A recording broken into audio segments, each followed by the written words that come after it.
There's a lot that goes into preparing for an NBA draft that really starts well before the month of June when the draft, the draft this year is June 21st. But the entire season has been spent, we have a very highly organized staff and process in place to make sure that all of our scouts are continually, watching prospects around the country and around the globe for that matter. We're constantly filing scouting reports. A big function of getting ready for the draft is really learning the backgrounds or intel on players. And so we house a lot of information that we gather throughout the year. So by the time the June rolls around, we really start to narrow down the pool, if you will, as it relates to the positions that we're going to be drafting. So that's a very important part of the process.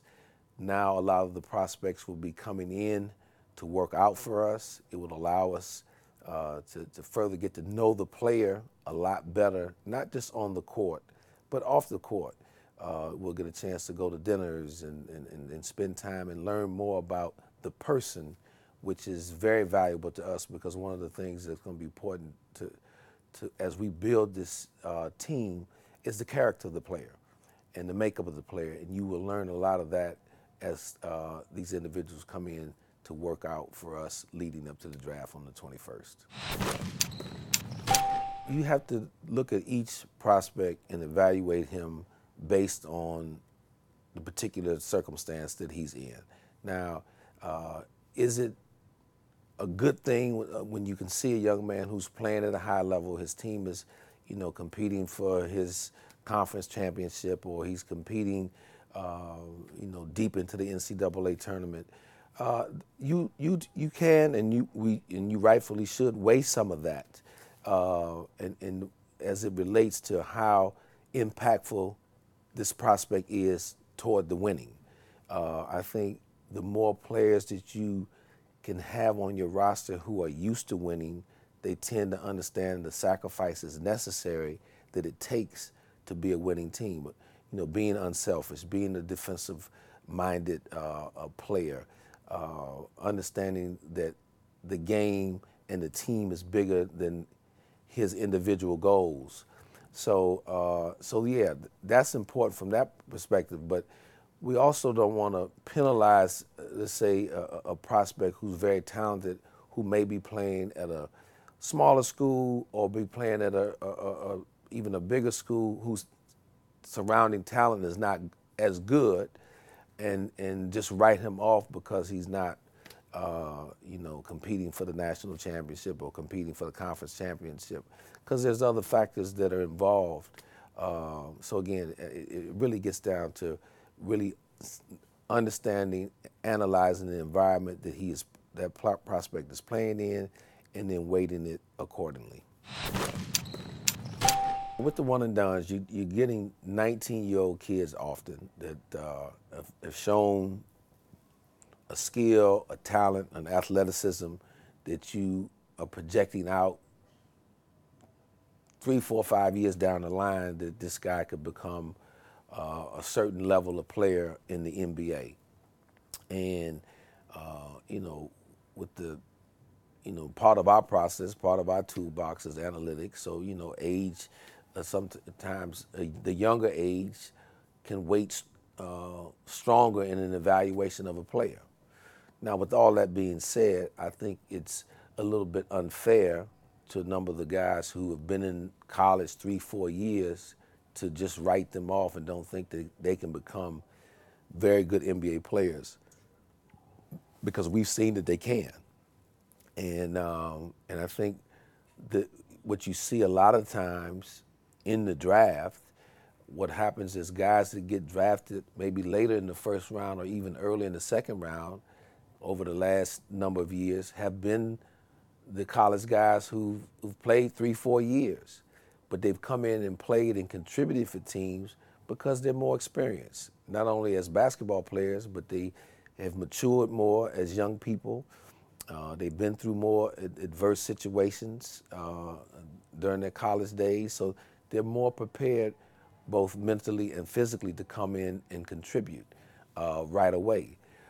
So again, I'm a person that likes to look and study each individual case and not put any, just assume because a player is 19 that he's automatically going to be better than the guy who's coming into the draft who's 22. We know that our team could use additional athleticism and strong play at the wing position. But we're also at a stage in building this team that we want to get the best, who we feel is the best talent available. So what you hope for in every draft, that those two intersect. So the position that you need, the best talent is there, is at that position. That's who's available to you. And so we're going to go into it, obviously, with an open mind.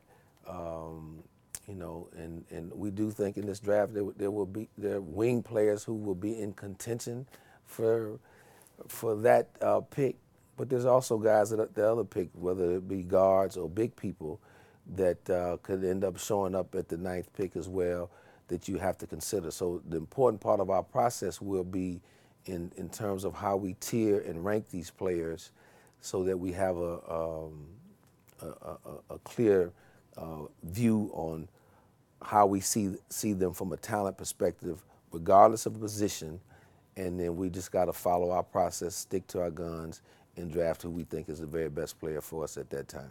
The point guard is the best talent on the board. Is he clearly better than the next guy if it's close, then you may side toward the position. But if it's a clear delineation that he's the best player on the board, and you think that he may be even better than what you have in-house, then okay, then you would look at that position. So, we're not at that point where we made that determination yet. We're looking forward to getting, as we're scheduling these workouts, we're looking forward to getting wings, guards, and big people in here to examine for that pick at number 9. Analytics, I think, is a very important part to our overall scouting process and part of my philosophy. I'd like to refer to it as it's a tool in the toolbox. There are a number of things that go into evaluating and ultimately selecting a player.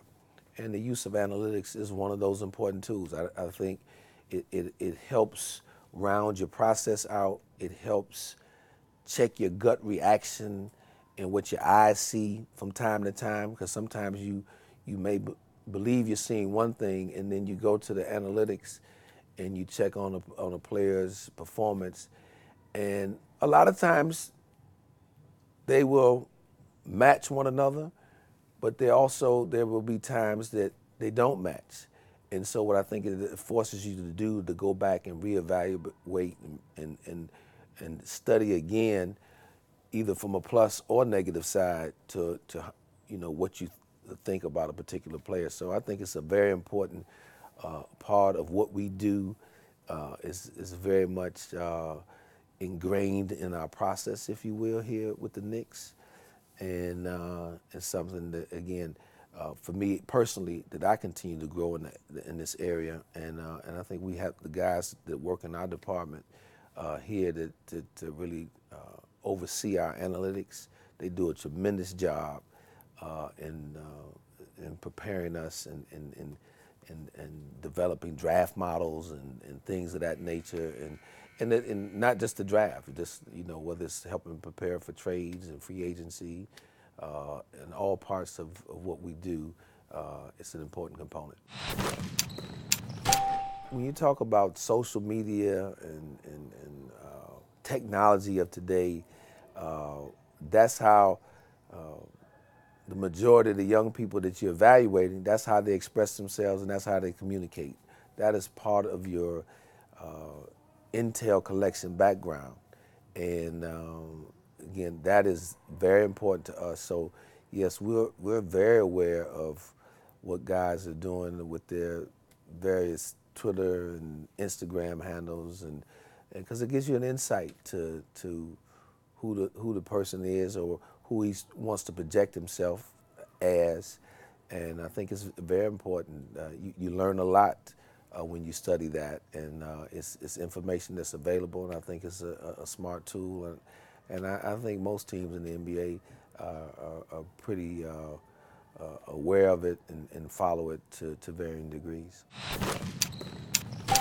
The war room of draft night, that's a combination of a year's worth of work, or multiple years worth of work in some instances, with depending on the players, that your whole entire front office staff has been a part of. In terms of the actual night, my personality, I'm a pretty even keel guy, and I think it's important to stay that way. And I don't get out of character per se. And what I rely on is the preparation of our scouts and the rest of our front office that led us to that night. I think if you've prepared enough, you're comfortable with what can or cannot happen in the draft, whether there's the opportunity to move up, move back. I mean, you've been vetting those type of things leading up to that night, so you have an idea if, for instance, you're in a position, even if you want to be able to move back or up, or if you're going to be, standing pat, and then you watch the board, but you develop your draft board. You can stay disciplined to your draft board based on how you have the talent ranked. So again, the majority of the work is done before that night, and so our room will be be very workmanlike, very calm. There'll be a few guys on the phone here and there, but I'm really confident we'll be highly prepared and look forward to that night. That'll be my first draft night as a general manager, so there'll be probably a little something extra special running inside of me because of that.